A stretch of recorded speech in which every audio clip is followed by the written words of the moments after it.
Is back into it in Chester. Here's El Senior. Yes! Yes! The center back, Jacob Glesnes, is going for it. Oh my God! What a goal! And that will do it! One of the best comebacks in recent years. 3 unanswered by the Union. And they go into the Gold Cup break, winning it 3-2. Hello and welcome to the Free Kick Podcast. My name is Todd. And yeah, after a couple days of thinking about Sunday's 1-2 Philadelphia Union loss to New York City, as New York City is headed to the MLS Cup Finals. You know, it's finally time to talk about that game, give my thoughts and everything, and hopefully you guys are doing a lot better than you guys were doing on Sunday night. Hopefully, you guys are ready for the start of next season. You guys are getting ready for what players the Union are going to protect for the expansion draft, what players the Union are going to pick up their options for 2022. So, hopefully you guys aren't upset anymore after the Philadelphia Union lose to New York City. I mean, we'll definitely get into that game, and I'll give you my thoughts, but definitely not upset, and really wasn't upset at all on Sunday like a lot of people. And before we talk about that game, just some points I want to go over. There are a couple little news segments, whatever you want to call them, that I want to go over that involve, a player in MLS pistol whipping somebody, apparently a new MLS league, and just news that doesn't really involve the Philadelphia Union. So without further ado, let's just get straight into the news.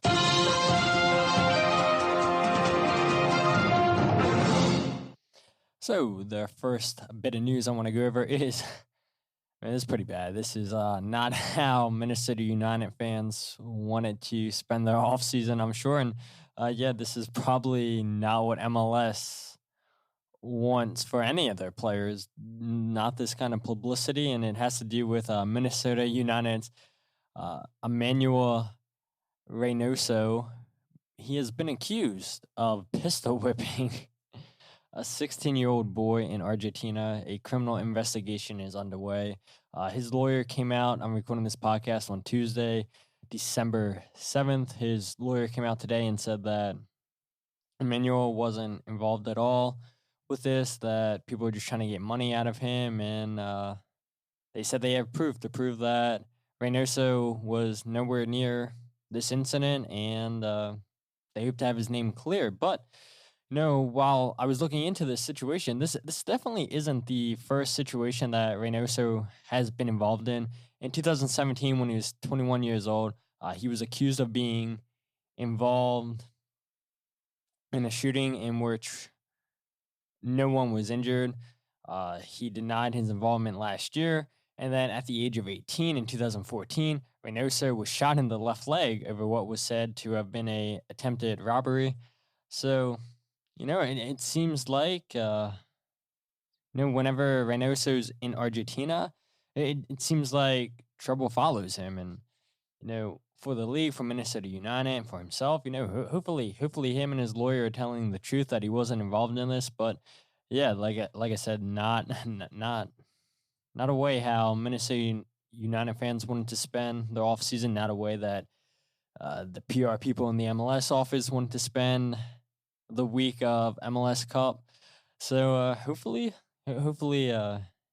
he wasn't involved, and Minnesota United can start focusing on the positives of the offseason, not are we going to lose Reynoso. So moving on, MLS announces a new third division professional league called MLS Next Pro, which will be the new home of the Union's second team, Union 2. The league will kick off in March with teams playing a 24-game schedule. 8 teams will make the playoffs to compete for a cup in September. And some more information for you guys. And if you guys haven't seen the announcement by MLS on this, the other teams that are joining the East are Chicago Fire, SC Cincinnati, Columbus Crew, Inter Miami, New England Revolution, NYCFC, Orlando City, and Toronto FC. And then the West will have Colorado Rapids, FC Dallas, Houston Dynamo, Sporting KC, Portland Timbers, Real Salt Lake, San Jose, Seattle Sounders, and St. Louis SC and Vancouver Whitecaps. And that means that Atlanta United, Charlotte FC, DC United, LA Galaxy, LAFC, Nashville, and New York Red Bulls will not have a team in 2022, but they're expected to join the league in 2023. Now, MLS didn't give us a ton of information for MLS Next Pro. So we don't know, how pro contracts are going to work. We don't know what the new roster rules are going to be for the league.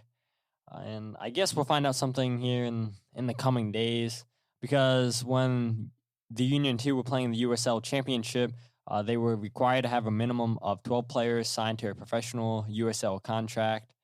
And so nobody knows, okay, is there going to be professional contracts?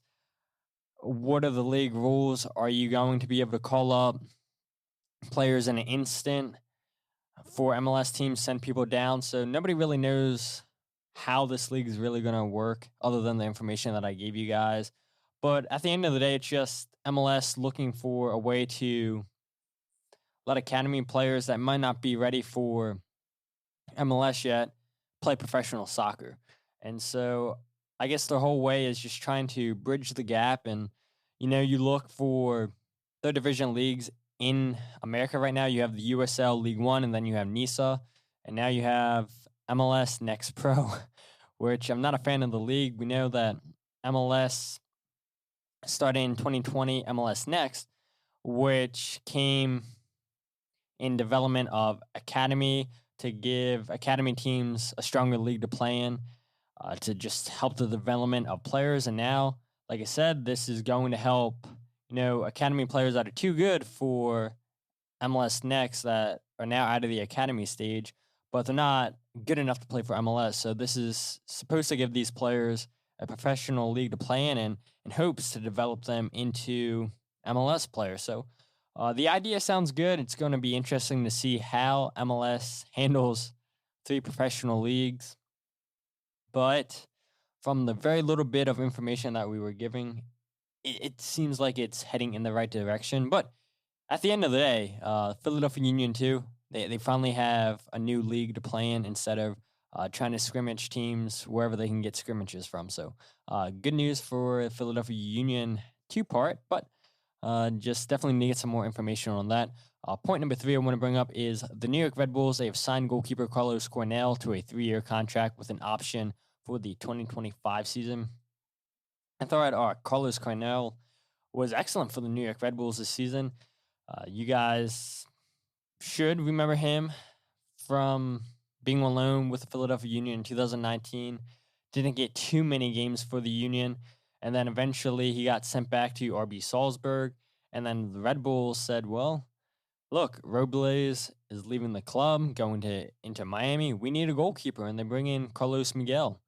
And he played excellent for the New York Red Bulls this season. And they rewarded him with a new contract. I believe he was on loan with New York Red Bulls. And then RB Salzburg said, okay, here you go. You guys can have Coronel. And well, now he gets rewarded with a brand new contract. And I still think that he's young enough to, if he continues to play well in MLS, where he can go back to Europe, because he's only 24 years old. And he'll turn 25 on December 29th. So 25 is still not old for a goalkeeper. Look, Matt Turner is being linked with teams in Europe. And I know Matt Turner posted a cryptic message, and fans are like, okay, Matt Turner, where's he going? He's leaving New England Revolution, which would be good for Matt Turner to, try to take that number 1 spot from Zach Steffen and the national team. And yeah, it's concerning if you're a New England fan, because it's not a good sign when you lose one of your best players, you lose your number 1 goalkeeper. But how many times do we have to say it? Good players aren't going to stay in MLS. They're going to use this as a stepping stone to reach Europe. So Carlos Coronel gets security, plays well with New York Red Bulls. I can definitely see him back over in Europe, maybe in a year or two. And, not looking forward to playing against Coronel, just because of how well of a goalkeeper that he was this season. But I mean, his stats were up there with some of the best out of all MLS goalkeepers this year. And yeah, I mean, what else can I say? Don't hate the guy, even though he plays for Red Bulls, because he was with the Philadelphia Union for a couple months, and when he was called upon, he played well for the Philadelphia Union. So New York Red Bull fans don't have to worry about a goalkeeper for a few years, I feel like. And moving on, the last bit of news, I'm sure you guys have saw this, but if you have not, Carles Gil has been named league MVP. And how many times do I have to talk about how I would have given Hani Mukhtar MVP, and you go ahead and look at the stats where he only had 11% of the total vote. He had 10% of the media vote. Yeah, I mean, Carles Gil absolutely ran away with this, and he's a good player and everything, but you go ahead and look at Hani Mukhtar. Look, I talked about my reasonings before. If you guys hadn't heard why I thought Hani Mukhtar should win MVP, it's in one of those later episodes. Look in the show notes and I talk about it. It's the easiest way if you want to see why I said Hani Mukhtar should have won MVP. But when you lead the league in assists and goals total, I think you should probably be winning MVP. But yeah, as it stands, apparently most journalists, clubs, and players thought that Carles Gil was the best player in MLS. He was a good player, but when you only lead in assists and your team's still winning without you, does that really scream MVP? Well, apparently to the people that voted for him. But let's go ahead and talk about the Philadelphia Union versus New York City game. Like I said, we all know that the Philadelphia Union lost that game by a score of 2-1 in favor of New York City. And honestly, before we even talk about that game, I know this was all the talk leading up to this game. That's why I did an emergency podcast on Saturday to talk about the 11 players that were in COVID protocols. After the game, people were talking about this. So many people were DMing me about this on social media. So many people were texting me. And honestly, I'm at the point where I'm just tired of talking about it in general. And so the only thing that I'm going to say on the topic is that, there's definitely been a lot of speculation on social media, and Kevin Kincaid comes out and puts out that there is no giant party, that those 11 players weren't out because of a big party. And I'm glad that he came out and said that. But what I would say, most of what Kevin said in that article was true. And I do think that there are some questions that are left unanswered, some things that don't make sense, that frankly, I don't think we'll get answers to. But, at the end of the day, if you want to be mad at somebody, be mad at MLS's outdated policies for COVID. Jim Curtin talked about that at the beginning of his press conference after this game, and talking about, could the policies have been changed? Yes, he said all the 11 players were healthy. Why would Jim say that? If that wasn't the case, why would Jim lie? There's just a lot of questions still. And I think Kevin Kincaid came out with that article, which put most of this conversation to bed. But like I said, there's definitely still some questions to be asked that we won't get answers to. And I'm just over the whole situation.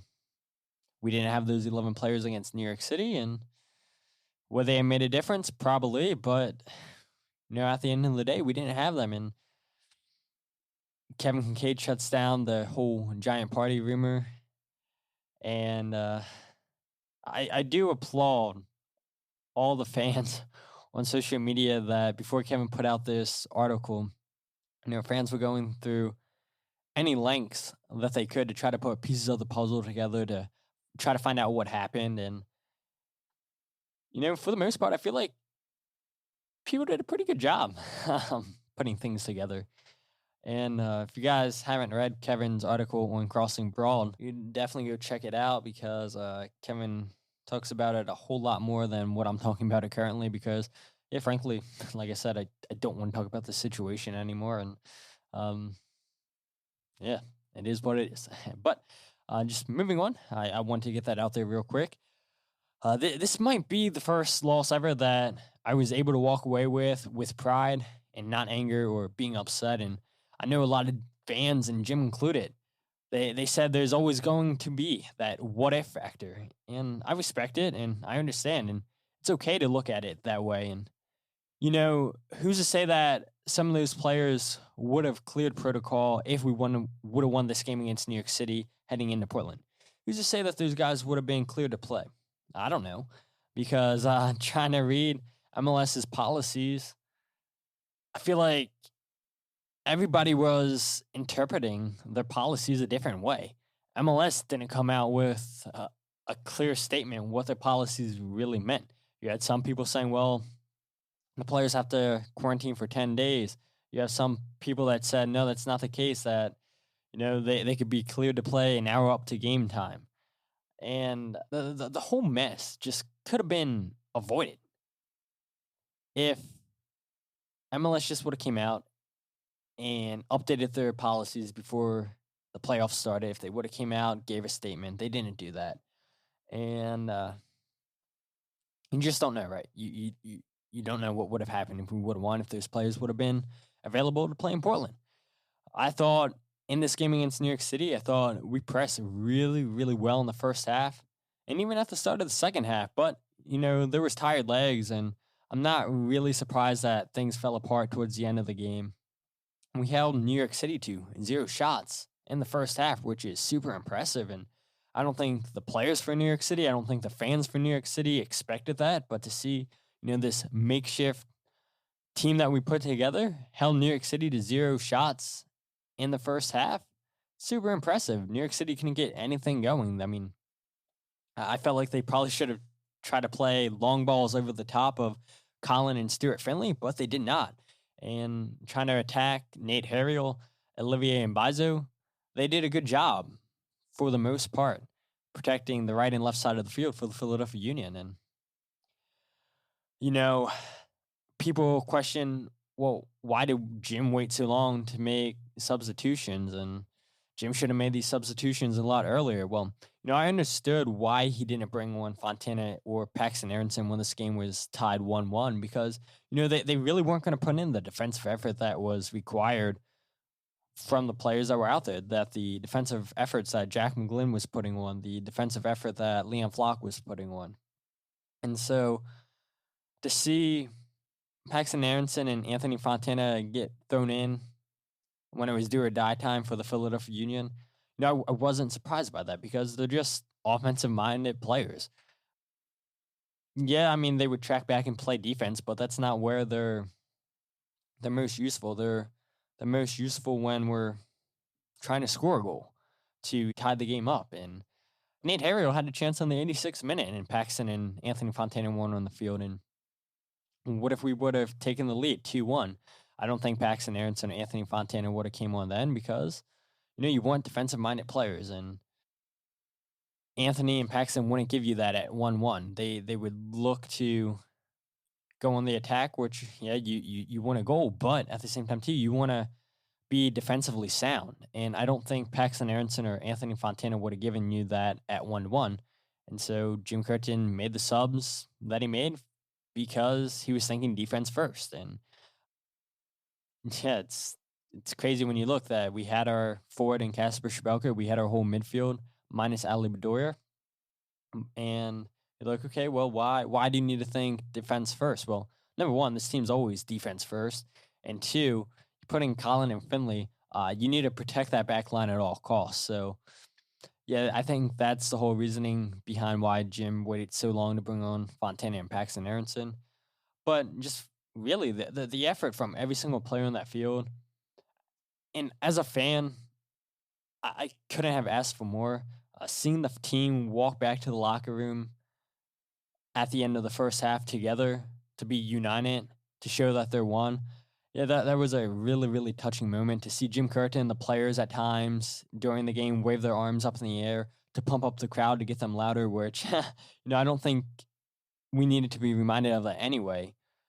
But, it was just really, really special to see Jim Curtin getting animated, which he doesn't really get animated on the sideline. You don't really see the players pumping up the crowd to tell them to get louder, because, for the most part, I feel like we're loud. But yeah, when they said to do it, we did it. And I feel like that gave them extra energy, extra motivation. And it was just a really, really, really special moment. Like I said, just watching the players walk united, to watch them just pump up the crowd, and to even see Hurley and Colin, who hadn't started a game since 2019, to see him play the way that he did, that was just super impressive to witness, to see his positioning be spot on in the game, and in a game that his positioning needed to be spot on. No, he doesn't have the speed anymore, but his positioning was as good as it needed to be. Winning those 50-50 balls, to put on the pressure, to be right on the back of Maxi Morales, to be on the back of Herber. That's what it took from Colin. And Colin just played excellent. Stuart Finley, I think that was probably his best game ever for the Philadelphia Union too. And I know he's played a couple times this season, and he started games, I believe, next to Jacob Glesnes, it would have been. He didn't have his best games, but Aurelian Colin, he was a guy who hasn't played since the beginning of this year, which I think was like 1 minute against Saprissa in the Champions League. Colin and Finley have never played together. To see those two play as well as they did, you couldn't have asked for anything better. To see Nate Harriel play as good as he did on the left side of the field, even though he's a right back and natural right-footed player. He played good, and to see him close down players, to see him get involved in the attack, I think we have something special with Nate Harriel, and I'm sure I'll probably bring up something later on about Nate Harriel too. And I always thought that passing, we probably weren't going to be able to string multiple passes together. I knew passing was going to look sloppy at times, just because our defense would be under a lot of pressure, so they had to be quick getting rid of the ball and just booting the ball up the top of the field. But when we were doing that, Kacper would win the aerial duels, which would then start our attacks on the ground, which was really good. Like I said, just really, really happy with the effort from every single player on that field. And Colin shows that, Ali Bedoya is not in this game. And so you need that veteran presence out on the field. You need that leadership out on the field. And that's exactly what Aurelian Colin did. And you would see it. If you paid attention to him throughout the game, where constantly, as soon as the ball was out of play, Colin's lining up everybody, positioning everybody, telling them where they need to be. Colin was always communicating, and that's exactly what you want with your center backs, from your veteran players. And couldn't have asked for a better game from Aurelian Colin. You really couldn't. The atmosphere that the fans created, it's the loudest I've ever heard Subaru Park. I know people said the Nashville game is the loudest, but to see the fans behind the team, even after we conceded the second goal, which I feel like the fans were almost louder when we conceded that second goal than when we scored the first goal. Every single player, every single fan knew what was at stake. And the fans, we held out hope before this game started that, some of those players could come off of the COVID protocol list. And we knew, okay, if they don't, we need to be behind this team 110%. We need to be as loud as we can. And the fans, they delivered during the match, after the match, before the match. And that's something that I said 2 episodes ago that the fans really need to do, is have a strong march, to be loud. And boy, did they ever. Their biggest march of the season. Keystone State Ultras, Sons of Ben, coming together as one, marching in together, being as loud as possible, and carrying that energy into the stadium before the game even starts, during warm-ups, during the walkouts, during the game. You couldn't have asked for anything better from the fans. And the players, every single one of them, every single one of the fans, they gave it their all. And that's all that we can ask for as fans, is for players to give 100%. To see the players picking each other up on the field, when we conceded the first goal, and then especially when heads dropped, people dropped to the floor after we conceded the second. Teammates were there to pick each other up, to say, come on, let's go. The game's not over yet. We still have a chance. Jose Martinez after the game, pointing to the badge, saying he loves his club. Just, man. Just each and every one of those players applauding us. I just hope that they don't feel like they let us down, because, in my opinion, they didn't. And, yeah, it would have been nice to have our regular players out there, but in a sense, I'm glad we had the players that we had out there, because, in my opinion, they showed what Philadelphia is all about. They showed what the Union is all about. They faced adversity in the worst possible way that you can imagine. 48 hours to prepare for this game against New York City. They showed that togetherness. They showed that grit. They showed that determination, that brotherly love. And they might have fallen short in regards to losing the game, but they didn't fall short in making me, and I'm sure you guys, losing pride in them, losing belief in this team. And that's why I'm happy to support this club. And I think Ernst Tanner and Jim Curtin, the whole team, have done a tremendous job finding players that really represent Philadelphia, players that are easy to cheer for, players that play as one, players that don't play as individuals, players that know, okay, we're going to have no superstars on this team. The team is a superstar. And whether it's our A squad, our B squad, or C squad, whatever you want to call what that squad was out there on Sunday, they did everything that we could have asked for them, and just can't thank them enough for the effort that they gave. But just some points from that game that I want to go over. Point number one, and I guess I'll kind of tie these 2 points together. Number one, people blaming Oliver Mbaizo. And look, he's had multiple mistakes this season. He's messed up multiple times this season, where teams look to send in a cross, make this run in between him and Jacob Glesnes, or Jacob Glesnes and Alvis Powell, like we saw against Nashville. Sometimes Mbaizo doesn't track back the runner, and he falls asleep. But he's never had two mistakes in the same game. And you can tell me that, I'm making excuses. You can say whatever. But this was Mbaizo's first time becoming a regular starter for the first team. And you can say, well, that's no excuse. And this is the first time that it's led to him becoming a regular starter for the Cameroon national team. And everyone knows that Mbaizo is a better attacker than he is a defender. And if we want to be honest, that's just how most fullbacks are in today's game. Teams want offense before defense first in their fullbacks. And we get defense first and maybe some offense from Alvis Powell. And I don't know about you guys, but look, this is the first time this season that I felt like we had an attack down the right and the left side of the field where, we didn't have to just rely on Kai Wagner attacking the left side of the field as a fullback. We didn't have to rely on, okay, well, we'll now attack the right side of the field because we're subbing on Elsinho, and now we can attack down both sides of the field. No, from the start of the game to the end of the game, with Oliver Mbaizo, we were able to attack down the right side of the field, and then we were able to attack down the left side of the field with Kai Wagner, not have teams, put double pressure on Kai Wagner because they had to respect the attack from both sides of the field. I thought that just makes us even stronger when we're able to attack down the left and the right side of the field. And we got a small glimpse what we might have in a fullback in Nate Harriel when he had a couple starts this season where he attacks and defends the same as he does both of them. And, as Nate Harriel continues to grow, as he gets more chances, hopefully, he defends as good as he attacks. Hopefully he values both of them the same.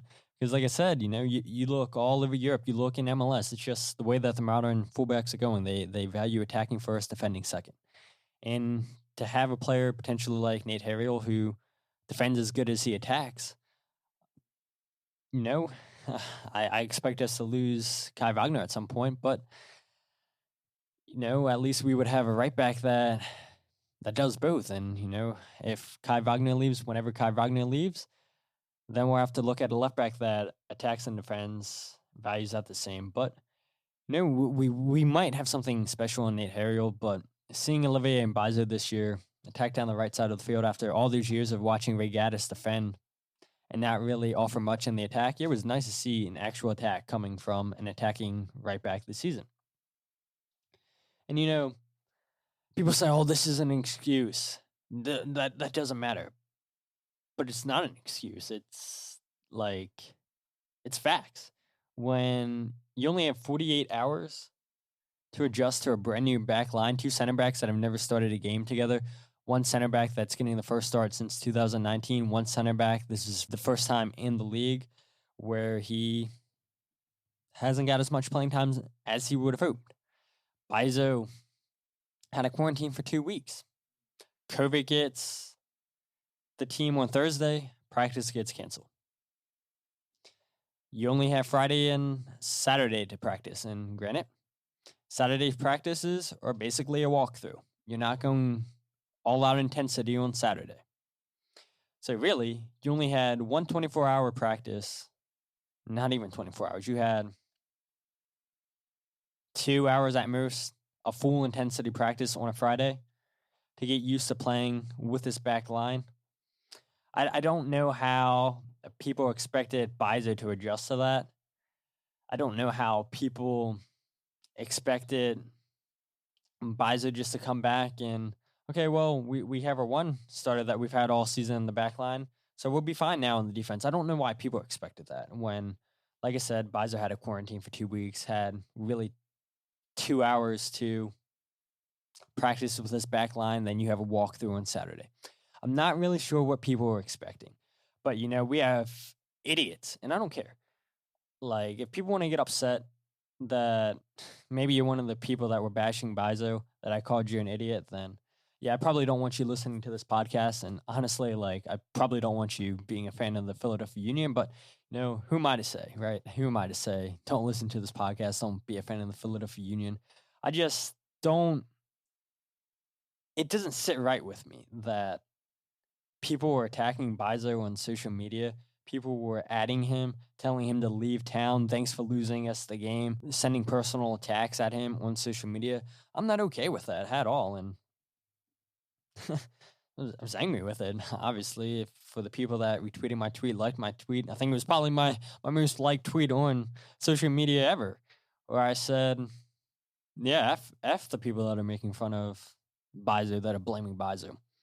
Yeah, it was his fault, right? But I'm not mad at the dude, and I'm not blaming him.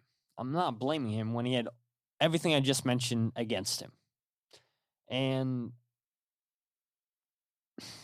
I guess my whole thing was just people personally, adding Mbaizo and just saying all these things about Mbaizo. What is wrong with you people? And yeah, it's just not okay. And I'm starting to get annoyed just thinking about all the comments that I read on social media. It's like I said, why are you a quote unquote fan of this team? I don't think you're a fan for adding a player, trying to run a player out of town. It's not what a fan would do. And maybe you agree with me, maybe you don't. I don't care. I don't. If you're somebody who thinks it's okay to personally attack players on social media, then you've got to have a look at yourself, because at the end of the day, it's just a game. They play for our entertainment. Yeah, it's their jobs, but it's just for our entertainment. What do we get out of it? Absolutely nothing other than enjoyment. And for people to take it so personal, like Mbaizo personally made it his mission to lose the game for the Philadelphia Union. There's just no convincing you guys otherwise, I think. And hopefully you guys aren't those people listening to this podcast, because if you are, there's nothing I can say here to convince you that Mbaizo didn't do that on purpose. Because you guys have it in your mind that Mbaizo did that on purpose. And Mbaizo's the worst right back in the world, that he's the worst player ever to play for the Philadelphia Union. Because, in my opinion, for 80% of the game, he did his job protecting the right side of the field for the Union. Played a really, really solid game. He had 2 mistakes, and he's fallen asleep a couple times this season, and maybe he is just mistake prone. But, I would love to see what he does in his second full year starting for the Philadelphia Union, and maybe he corrects his mistakes, and maybe there's just a thing in the past. Because if I remember correctly, a lot of fans after 2019 were complaining about Andre Blake and saying that, yeah, we need to move on from Andre Blake because of all the mistakes that he made in 2019. And look, best goalkeeper the last 2 years in MLS. So moving on, another player that just people love to hate on is Kacper Przybylko. And I really don't want to make this podcast. I don't want to make every single podcast me defending players, because you guys have heard me so many times in the past defend Daniel Gazdag, say, look, this guy's going to turn out good for the Philadelphia Union. And next episode, you guys don't want to miss it. It's going to be a great episode with a couple guests, our end of the season Philadelphia Union review. I'm sure we'll all have such high praise for Daniel Gazdag. You guys got to see what kind of player Daniel Gazdag is, what kind of player he's going to be with us. Now let him get the rest that he deserves. Going to be an even better player. But people are out here acting like Kacper Przybylko is the worst player for the Philadelphia Union. People want to ship him off just as much as they want to ship off Oliver Mbaizo. 35 goals in 3 seasons in MLS for Kacper Przybylko. That's the 5th most since 2019. 5th most. And, people don't want to hear that. People are like, oh, Kacper's trash. Kacper is not a good player. Look, I'm going to give you a list right here of the top 10 players since 2019. All of these players have been in the league since 2019. I'm going to give you the list of how much money they're making, how many goals they've scored since 2019. Number 1, Raul Ruiz. 40 goals, he's getting $2.1 million. Number 2 on the list, Joseph Martinez, 39 goals. He's making $3.8 million. Number 3 on the list, 39 goals, $6.5 million. That is Carlos Vela. Number 4 on this list, Tati Castellanos, 36 goals. He's making $776,000 a year. Number 5 on the list, like I said, Kacper Przybylko, 35 goals, making $916K. Number 6 on this list, Zardes, 34 goals, and he's making $1.6 million. Number 7 on this list, Alejandro Pozuelo for Toronto FC, 30 goals, making $4.6 million. Number 8, Johnny Russell for Sporting KC, 30 goals, $1.6 million. Number 9 on this list, Gustavo Bo, who a lot of people, by the way, said, oh, he should be in the running for MVP. 29 goals, $2.1 million he's making. And number 10 on this list, Luis Nani, 28 goals, $2.4 million. Now, I don't expect everybody to know how many of those players I just named you are DP players. But here's something that's going to surprise you guys. Tati Castellanos, not a DP player.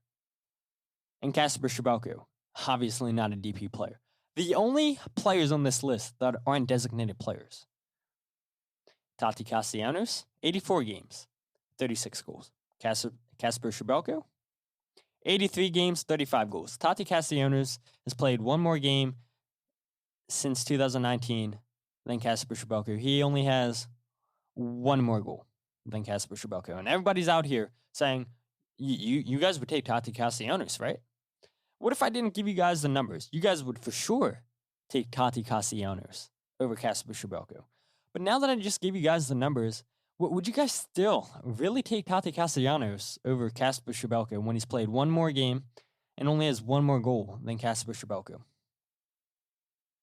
Would you guys really take Tati Castellanos, knowing those stats I just gave you guys? Would you really take Tati Castellanos over Kacper Przybylko? Because you guys are out here talking like, oh, Kacper is the worst player in the league.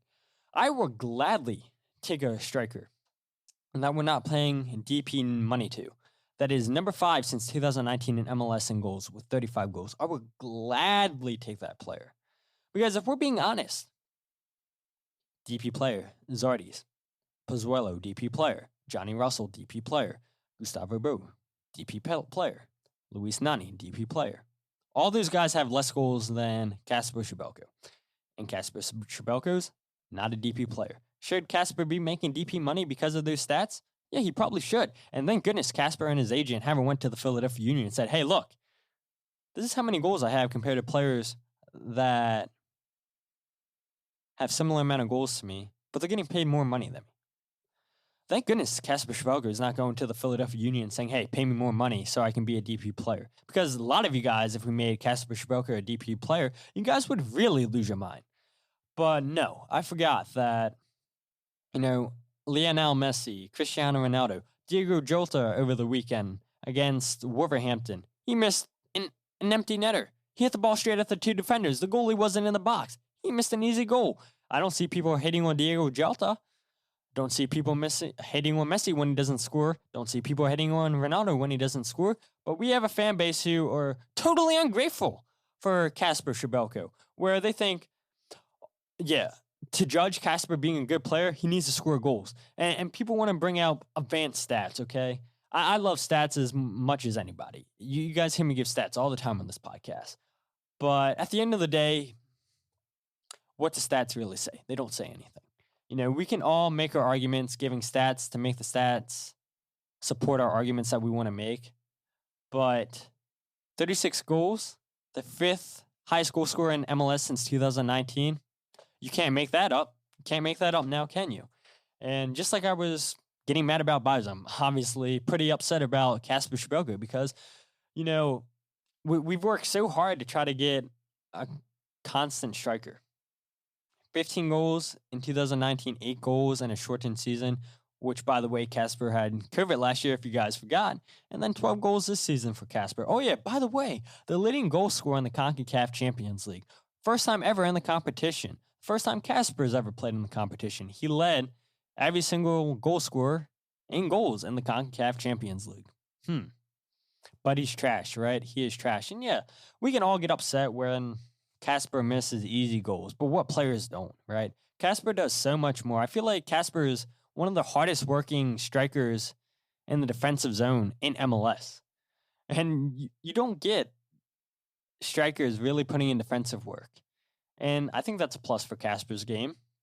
I think Kacper is really good with hold-up play. He's really good at winning 50-50 balls, aerial balls, whatever you want to call them. I think, Kacper is good enough where he can play multiple positions.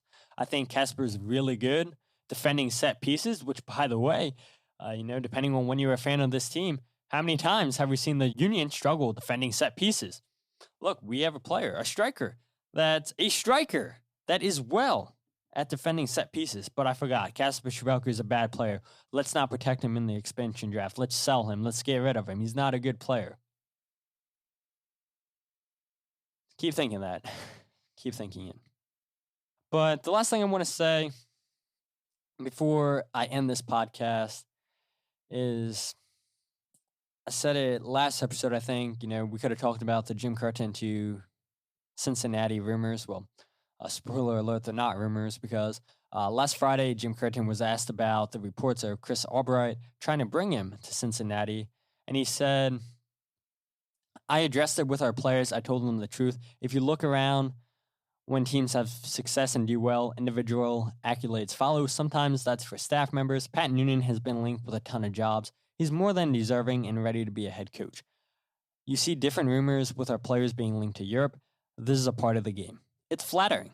You know my relationship with Chris and how ambitious the ownership group is over there. I know they're going to have success, but I have 2 years left on my union contract. This is where I'm going to be. Now, I really wish I had the clip to play for you guys so you guys could hear Jim Curtin's words other than me repeating his words to you guys, because listening to that press conference, yeah, I know people are going to take away the last sentence I said. I know they're going to have success, but I have 2 years left on my union contract. This is where I'm going to be. Oh, well, he said this is where I'm going to be because I have 2 years on my contract. I know people are like, okay, well, you hear that. That's the end of that. But just like sitting there in that press conference, hearing his words, didn't seem as convincing as me reading it to you guys, or you guys reading the quote on social media. So I'm going to play 2 clips for you guys right here, though, after the game against New York City. And this has to do with just Jim Curtin being upset with, New York City having money. So here's Jim in the first clip. Yeah, obviously, again, the options, were different for this game for sure for us in terms of having someone to come in and change the game. Obviously, you saw they brought a $10 million guy off the bench, and we still actually scored to go up a goal.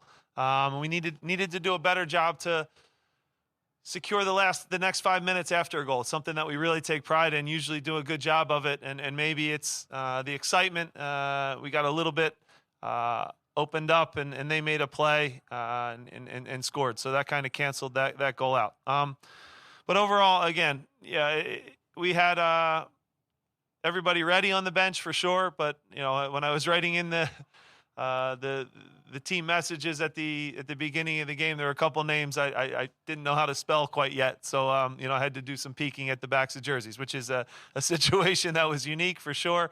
But overall, guys, look, our group gave everything, gave an effort that we can be proud of. And again, they had some weapons that came off the bench that I'll just say are expensive.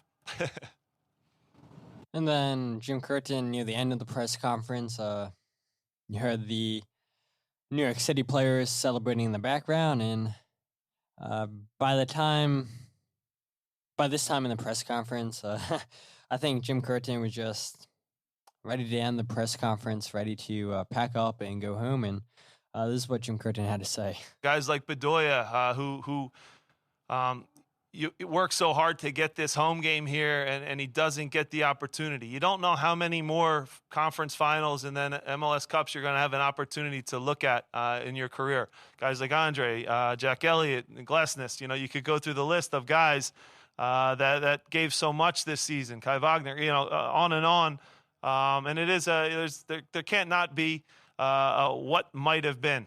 So again, that hurts, and I'm getting angry because I keep hearing them cheering over here. We're close to the New York City oil money locker room. It's just hard, so it hurts, man. So again, sorry, Ives, but it's tough, man. It hurts right now. I love my group of guys. I love my players. I love this club. I love the city, and it's a tough one, man. It hurts. Okay, so you guys obviously hear that he says, "I love my team. I love this club. I love the city. I love my players." It's a tough one. And so him saying that, I love this team, I love the city, I love my players. But then you would sit there and say, well, then shouldn't these rumors, which aren't rumors, because Chris Albright, he did inquire to the Philadelphia Union about signing Jim Curtin from them. The Union said no. They said absolutely not. And I know fans say it's a lateral move. He'd only go to Europe. He's building something special here in Philly. And you're right. He definitely is building something special here in Philadelphia. His work isn't done in Philly, in my opinion. But, there are a couple things that I hope will make you guys realize that this move isn't as dumb as it seems. And I'll go to them in a second. I just want to talk about those 2 clips I played for you guys.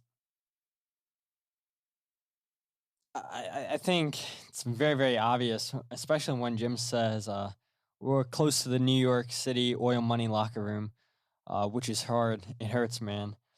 Just talking about, them spending money. And then he talks about, in the first clip, about how they bring on Talles Magno, and he scores the game-winning goal, and he was $10 million to be able to bring on a player off the bench with that. And then you go ahead and look farther down the bench. They still had expensive player when Jim Curtin's looking, and he just sees a whole bunch of homegrowns. And now, granted, we all know we were missing 11 players from this game. But even then, when we have our full list of players, when Jim Curtin needs to shut down the game, when Jim Curtin needs to try to go and tie the game up to try to get a win, those players on his bench are mostly homegrown players or old players in El Seno or players that just got bought this year that aren't used to the league. So I I think Jim Curtin, if anything, in those two clips was a warning shot to Jay Sugarman saying, hey, look, I'm unhappy. Spend money.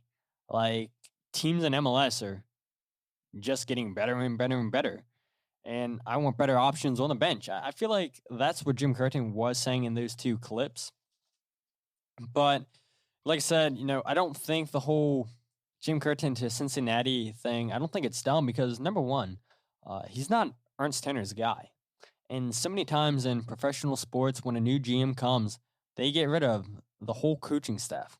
They bring in their own guys. And a huge credit has to go to Jim and Ernst Tanner for working together, for sharing the same vision, for wanting the Philadelphia Union to win. Jim had to adjust to Ernst wanting to play the 4-4-2 diamond, a pressing style of team. And it worked out. You guys have seen the success that the Union have had since 2019. But then near the end of this season, the team switched to the 4-3-2-1 Christmas tree. And I don't know if that was a move that Ernst had to switch to, or was this something that Jim Curtin and his staff decided to switch to? But regardless, that switch worked. But I think it's very important to keep in mind that Ernst Tanner did not hire Jim Curtin. Jim Curtin was going to stay in place when Ernst Tanner came over here. Ernst Tanner wasn't allowed to bring in his own guy. Had to keep Jim Curtin. And granted, those guys seem to work together well. They, like I said, they share a vision, and Jim Curtin seems to have adapted to the way that Ernst Tanner wants to play pretty well. But Chris Albright and Jim Curtin, they've been around each other a long time. But more on that a little bit later. Number two, Jim, I think just ultimately, he just wants the team to spend money. And like I said, you guys heard his comments about New York City Oil Money FC, talking about New York City bringing on $10 million man in Tyus Mango. Jim just wants money spent. And can you blame him? Like, can you honestly blame him? Now, granted, Ernst Tanner was brought in because he has a great eye for finding hidden talent that isn't going to cost a lot of money. And he's done that everywhere where he's been a sporting director. It's the Red Bull way. They find cheap talent and then they sell it for profit. And it's the same thing that Ernst Tanner hopes to accomplish here in Philadelphia. We saw Brendan Aronson and Mark McKenzie get sold last year, our first two homegrown players ever sold. Now, Ernst Tanner wants to do that with some of the players that he brought over from Europe. Kai Wagner, Jamir Montero, Olivier Mbaizo, I know Ernst Tanner didn't bring here. And I know some people are going to say Jamir Montero wasn't brought here by Ernst Tanner. It was an Ernie Stewart guy, which it was. But Ernst wants to sell some of these European guys back to Europe. Because, like I said, it's the Red Bull way. It's how the whole system at Red Bull operate. But just imagine what Ernst could do, what Ernst can find with just a little bit more money spent. Jim knows, Ernst knows that teams in MLS are going to continue to spend more and more money to improve the rosters to make their teams even more competitive. I'm not saying that the roster that the Philadelphia Union has now isn't going to be competitive next season. I think it can, but you always want to improve your squad. And look, a lot of people counted out Orlando United this season. You saw the second half of the season, they really started to turn things around. They're definitely going to rebound next season. Orlando City, Nashville, both of their owners apparently are going to be making a big splash here for potential 10 million plus players. It's becoming a common thing in MLS where, that's the going rate for a lot of these players coming into the league now, and then teams hope to double that price when they sell it. So Philadelphia Union are so far behind that curve right now, and Jim's done a fantastic job with the pieces that he's been given. But I think truly what he wants is players that he can pull off the bench that can make a difference. And we've seen what the homegrown players can do coming off the bench. They definitely do give a spark. They do make a difference. But just imagine here what a little bit more money spent would do for a strong Philadelphia Union bench. And that's something that Cincinnati would definitely give Jim Curtin. Number three, he knows what he's worth, and Cincinnati will pay him what he's worth. I think Jim Curtin, he just got a contract extension last year, I believe it was, for another 3 years. which now it ends after 2 more seasons. I don't know. Maybe I just confused you guys. But regardless, Jim said he has 2 more years left on his contract. So, yeah, let's just go with that. But, look, Jim knows that he's one of the best coaches in MLS. I think he's the second longest tenured coach behind Peter Vermees for Sporting Kansas City in MLS. He knows MLS well. Chris Albright knows he knows MLS well. He knows the great job that he's done for the Philadelphia Union. No, Philadelphia Union don't want to pay him what he's worth. Cincinnati would pay him what he's worth. Number 4. Imagine this. If he turns around 2 rebuilds, one that doesn't spend money and then the other one that does spend money, it's going to show teams in Europe that, hey, look, this guy can turn around a project. He can turn around a project if we don't spend money, and he can turn around a project if we do spend money. If we do spend money, we can trust that he'll get the most out of those players with the money we give him. If we don't give him a lot of money, we still know he can get it done with the players that he has. I think if he could move to Europe from the Union, I think he would do it now if he had the opportunity. I had to think about that. If he was offered to leave the Union now, I feel like he would do it for Europe. But it has to be the right job, the right opportunity. But truth be told, I don't think Jim Curtin has had any offers come in from Europe. I don't think teams are knocking on his door right now, or at least not asking Jim to become the head coach, maybe as an assistant, but Jim's not going to leave Philadelphia as a head coach to go be an assistant someplace else. At least I don't think he would. So I think completing 2 rebuilds only helps his resume. Point number 5, like I said, his relationship with Chris Albright is super close, super tight. He's mentioned it multiple times in press conferences in the past with just how much he loves or loved working with Chris Albright. How he's one of the best in the business for this league, how he has one of the sharpest minds that he's ever been around. Jim Curtin and Chris Albright have been around with each other a long time in Philadelphia. When Ernie Stewart was here, who was with Ernie Stewart? Chris Albright. Chris Albright was going on a lot of those scouting trips around Europe, scouting players for Jim Curtin, saying, look, this player I think would be good. Chris Albright has an excellent relationship with players. He comes off as a very likable people person. And that's definitely tempting for Chris Albright and Jim Curtin to work together again because just of how close their relationship is. And just number 6, Jim Curtin, he doesn't have a buyout option in his contract. So, he has to honor the contract that he signed with the Philadelphia Union. So FC Cincinnati can't come here and say, okay, look, here's blank amount of money. Now we get to have Jim Curtin. No, the Philadelphia Union can turn down any offer that Cincinnati might throw their way. But, I think ultimately, if he wants to stay in Philly, I think he does really love the club, but I think he just wants more money spent on players. I think he wants a raise for what he's worth.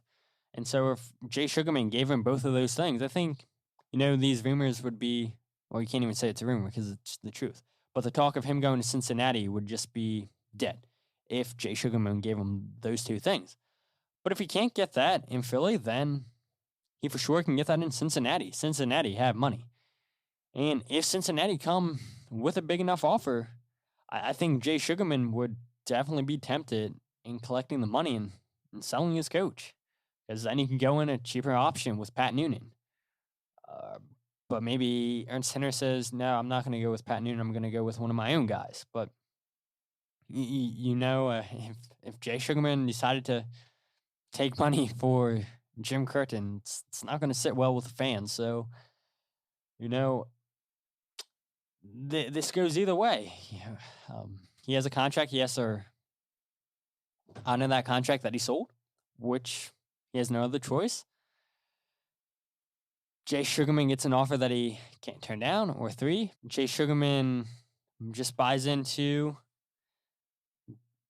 the demands of Jim Curtin. So it's one of 3 ways how this thing's going to end. But until then, I think we're going to just keep hearing Jim Curtin to Cincinnati reports. But I do want to say, if you guys remember, I don't know, a while ago, I feel like I told you guys there would be a jersey giveaway for the end of the season. Want to get it to somebody before Christmas time. So Look for that to be on Twitter giveaway.